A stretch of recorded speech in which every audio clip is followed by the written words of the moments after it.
Trump और Putin ने 2.5 घंटे की आपस में बातचीत कर ली। तो वो ट्रंप और पुतिन में आपस में 2.5 घंटे की बातचीत का रीड आउट जो आया था वो तो 1 पेज का भी नहीं है पूरा। तो भारत को क्यों खुश होना चाहिए? क्योंकि ट्रंप ने साफ साफ बोल दिया है उसमें कि चाइना को टेक ऑन करने के लिए रूस और अमेरिका को एक होना पड़ेगा। Pretty much he didn't say that. उन्होंने क्या बोला साफ साफ कि रूस और चीन कभी भी एक साथ एकजुट नहीं होने चाहिए। डिवाइड एंड रूल हमको खेलना ही पड़ेगा। और ये हमारी फॉरेन पॉलिसी हमेशा से रही है। हम कभी पब्लिक में नहीं बोलते। कभी कभार हमारे लोग भी थोड़ा वो स्किज़ोफ्रेनिया हो जाता है ना उनका, तो आ, थोड़ा ये हो जाते हैं। बट ये हमने पहले दिन से कोशिश की है कि रूस और चीन को तोड़ा जाए। हर बार नेहरू ने भी किया, not with much success. Modi try कर रहे थे बहुत दिन के लिए, पर जो हम नहीं कर पाए वो तो अमेरिका ही कर पाएगा ना। तो ये एक किस्म से वो रिवर्स निक्सन जो ट्रंप ने बोला था वो हो गया। देखिए, थियोरी बहुत आसान सा है। 1 and 2 cannot be together, 1 and 3 can be together. अब 1 कौन है, 2 कौन है, it depends on who you ask. हमारे पुराने एम्बेसडर लोगों से पूछेंगे तो वो बोलेंगे देखो नंबर 1 तो चाइना है, पर वो कभी अपने बच्चों को चाइना नहीं भेजेंगे पढ़ने के लिए, अमेरिका ही हाँ, भेजेंगे वो पढ़ने के लिए, है अमेरिका ना। ही भेजेंगे। हाँ, तो क्या है कि नंबर 2 मैं मानता हूँ चाइना है, और number 3 well may be number 5 Russia है, और 1 लेकिन and अगर आप कॉम्प्रहेंसिव नेशनल पावर रिसोर्सेज वगैरह सब फैक्टर इन करें तो Russia can be number 3। Not just going by the GDP figures, लेकिन नहीं, उनके रिसोर्स बेस देखिए। रिसोर्स बेस ठीक है, पर इंडस्ट्रियल बेस क्या है उनके पास? वो तो डी इंडस्ट्रियलाइज हो गए ना ऑलमोस्ट। उनका कमोडिटीज़ बेस है, इंडस्ट्रियल बेस नहीं है। सो इट इज़ ए ठीक है, it's much better than India, let's be very clear about that I am not comparing it to India, I am comparing it to America and China. So and say Europe, अगर आप उसको एक whole we can safely say between America, China and Russia the hierarchy is one America, China and then Russia. Then Russia, exactly. Now बीच में कहीं उस Europe वालों को भी डाल दें। पहले जब अमेरिका और जब रूस और चीन एक साथ थे तो किसिंजर ने वो पिंग पोंग डिप्लोमेसी करके चीन को तोड़ दिया रूस से। इस बार हमको क्या अटेम्प्ट करना है? हम तो अटेम्प्ट कर सकते हैं पर होता नहीं है। अमेरिका क्या कर रहा है? रूस नया चीन बन गया है नंबर 3, तो वो चीन को रूस को भड़काने की कोशिश कर रहे हैं। फिर इसमें यूरोप का क्या होगा?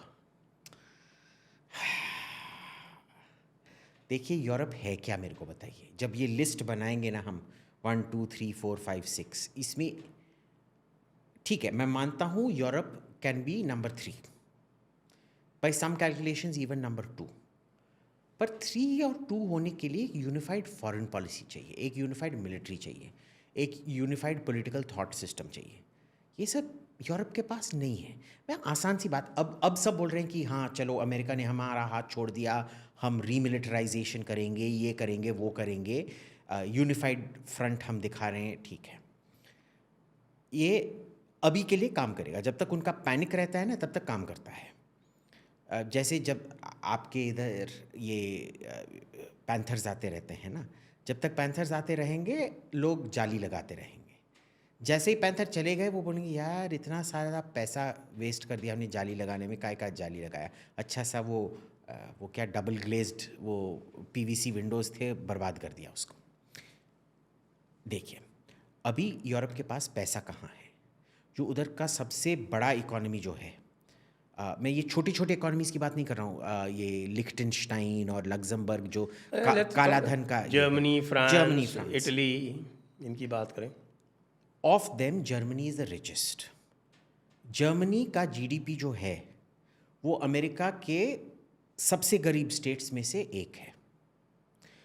फ्रांस और इटली अमेरिका के सबसे गरीब स्टेट से भी गरीब हैं। ये क्या, तो पैसा नहीं है बेसिकली नंबर 1। नंबर 2, जब पैसा नहीं है और आप रीआर्ममेंट कर रहे हो और आपका सोशल वेलफेयर इतना ज़्यादा है, अगर आपको यूरोप जाओगे ना, आपको सोशल वेलफेयर में पता है क्या मिलेगा? अगर आप बेरोज़गार हो, घर मिलेगा, खाना मिलेगा, वाइन भी मिलेगा आपको।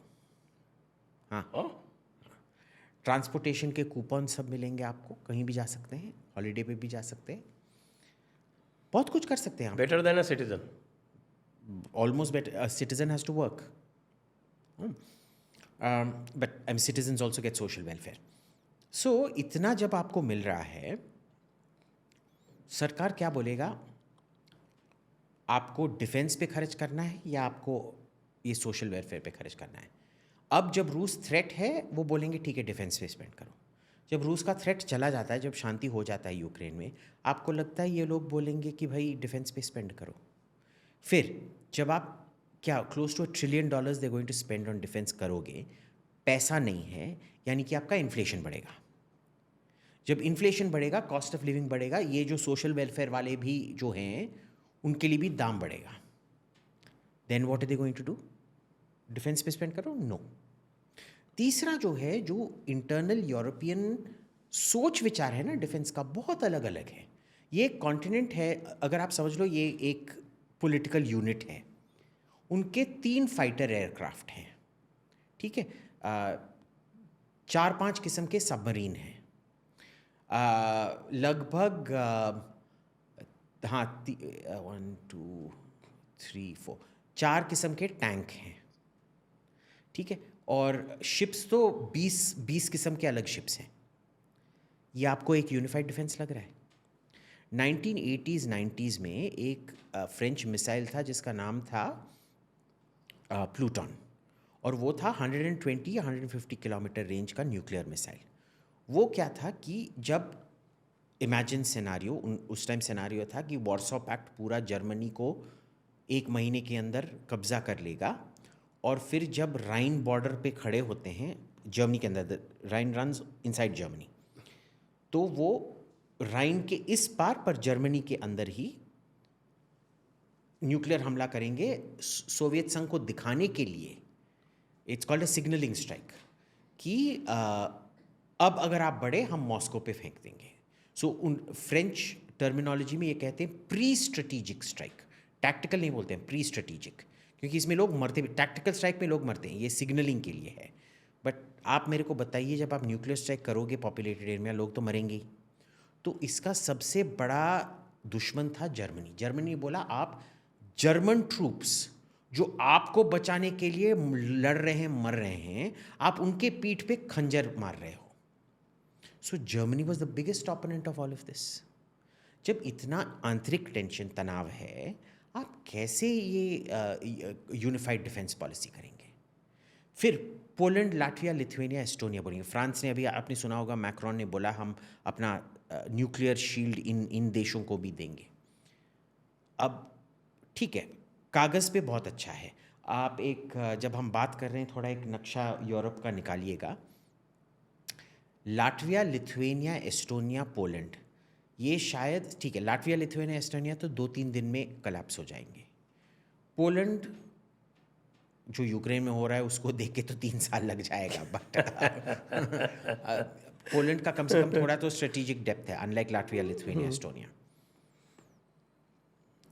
होगा क्या? सेकेंड वर्ल्ड वॉर में पोलैंड को कितना टाइम लगा था कोलैप्स होते हुए, याद करिए। But see that was very unfair, क्योंकि उस बार जर्मनी ने भी हमला किया था, रूस ने भी सोवियत संघ ने भी हमला किया था। दोनों ने एक साथ एकजुट होकर हमला किया था, और उनको पता नहीं था कि भाई हम इनको लड़ें, उनको लड़ें, किसको लड़ें। इस बार एक साइड से ही आएगा। पर आप समझ लो कि आप फ्रांस के राष्ट्रपति हो, आप क्या वॉर्सो को बचाने के लिए, तालिन या विल्नियस बचाने के लिए, आप क्या मॉस्को पे परमाणु हमला करने के लिए तैयार हैं?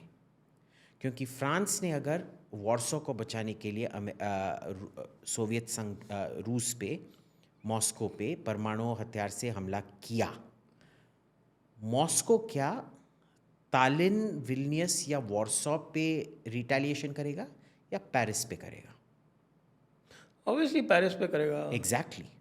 और पेरिस में तो इनके पास तो अभी ऑर्शनिक का ही जवाब नहीं है, बाकी तो एग्जैक्टली न्यूक्लियर मिसाइल्स की तो बात ही अलग है। एग्जैक्टली तो ये तो फिर बोलते रहेंगे कि जैसे ही पहला रूसी ट्रूप ने एस्टोनियन, लाटवियन या लिथुआनियन बॉर्डर को क्रॉस किया, भाई हमारे ट्रूप्स का बस 2 दिन का रिजर्व है, आप अभी से फायर करो।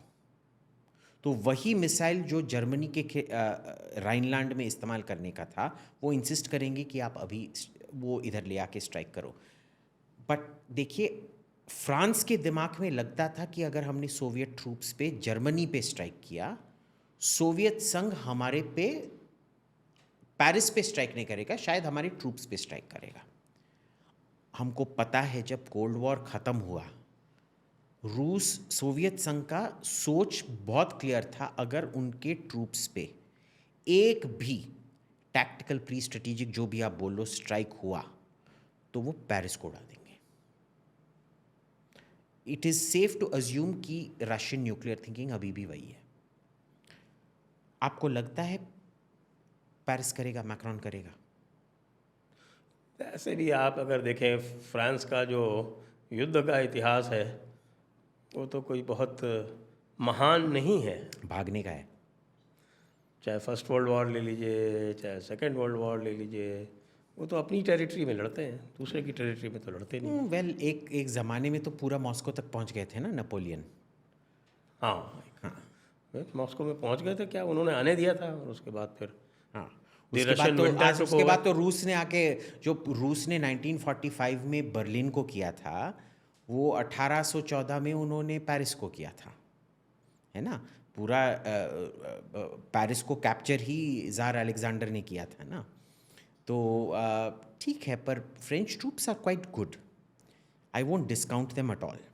अगर आप उनको अफ्रीका में उनका परफॉर्मेंस देखो पिछले 10-15 साल में, बहुत अच्छा है, उनका एयरफोर्स भी बहुत अच्छा है। क्वेश्चन इज़ कि अगर आप एक इतना प्रोलॉन्ग्ड वॉर लड़ोगे, सोवियत संघ मेरे हिसाब से 10-15 साल लगेंगे उनको पेरिस पहुंचने में। बट लाटविया, लिथुआनिया, एस्टोनिया, उन तीनों को बचाने के लिए आप क्या पेरिस को वो जुआ, वो क्या, वो जो पांडव खेल रहे थे, वो क्या गेम था? चौसर। हाँ, आप पेरिस को चौसर पे लगाने के लिए तैयार हो? मुश्किल है। देखिए, ये भी तो है ना कि आपने एक्सटेंड तो कर दिए बॉर्डर्स, लेकिन जो पॉलिटिकल विल चाहिए वो भी क्या उसी के कमेंशरेट है? कि कल को मान लीजिए, पुराना इतिहास है, फिनलैंड तो न्यूट्रल था, अब फिनलैंड नेटो में आ गया, वो कल को फिनलैंड पे करेंगे, फिनलैंड को बचाने के लिए आर्टिकल 5 ऑफ नेटो ट्रिगर होगा क्या? You have a valid point there. Yes. ये तो ट्रिगर तभी होगा जब जर्मनी या फ्रांस या इधर इटली या इस तरह के किसी बड़े, I don't think they will trigger it even if Romania is attacked. I don't think so. Article 5 में क्या है ना, वो इंटरप्रिटेशन का क्लॉज होता है कि अगर उन्होंने डीम कर लिया कि आपने हमला किया था और फिर वो दुश्मन आपके टेरिटरी में आया, फिर नेटो का कोई रिस्पॉन्सिबिलिटी नहीं है आपका रक्षा करने में। पर अगर उन्होंने मीटिंग में सबको निर्णय लेना है कि हम पे एकजुट होके अटैक हुआ, पर last time, the only time जब आर्टिकल 5 इन्वोक हुआ है वो जब अमेरिका पे 26/11 अटैक हुआ था। उसके बाद क्या हुआ?